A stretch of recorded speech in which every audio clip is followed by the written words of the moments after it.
Hello বন্ধুরা, সবাই কেমন আছেন? তো চলে আসলাম আপনাদের নিয়ে নতুন একটি ব্লগ ভিডিওতে। তো দেখতে পাচ্ছেন নওগাঁ মহাশ্মশানের একটি নতুন ভিডিও। তো নওগাঁ মহাশ্মশান আগে কেমন ছিল আর এখন কেমন হলো এটা দেখানোর জন্য ভিডিওটি করা হলো। তো মানুষের কিসের এত অহংকার, একদিন তো এখানে সবকিছু পুরো ছাই হয়ে যাবেই।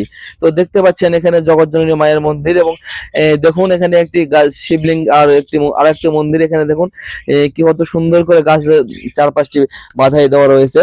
এবং দেখতে পাচ্ছেন এখন নওগাঁ মহাশ্মশানের প্রবেশ করার পথেই রয়েছে একটি বাবা ভোলেনাথের মন্দির। তো দেখতে পাচ্ছেন এই শিব মন্দির অনেক পুরাতন মন্দির এবং অনেক জাগ্রত মন্দির। তো এরপরে আমরা যখন প্রবেশ করব ভিতরে, দেখুন দুইটি মূর্তি রয়েছে।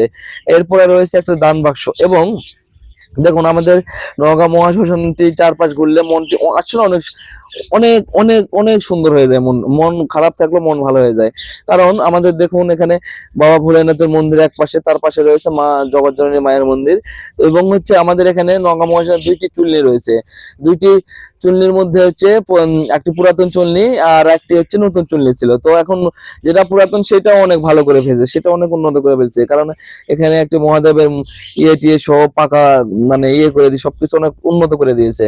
এবং উপরে তো নতুন চুল্লি তো রয়েছে। এবং দেখুন এখানে যারা মারা যায় তাদের হচ্ছে কবরস্থ করে, এবং কবরস্থ করার পরে এখানে হচ্ছে মঠ বেঁধে দেয়, অর্থাৎ হচ্ছে সমাধি করে দেওয়া হয়।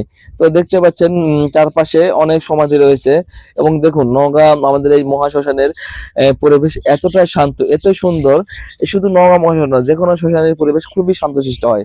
তো দেখতে পাচ্ছেন এখানে আগে আমরা স্কুল থেকে অনেক সময় এখানে এসে বসে থাকতাম, অনেক শান্তি, এখানে মনের মধ্যে অনেক শান্তি মিলে। তো নতুন ভিডিওতে লাইক কমেন্ট সাবস্ক্রাইব করে পাশে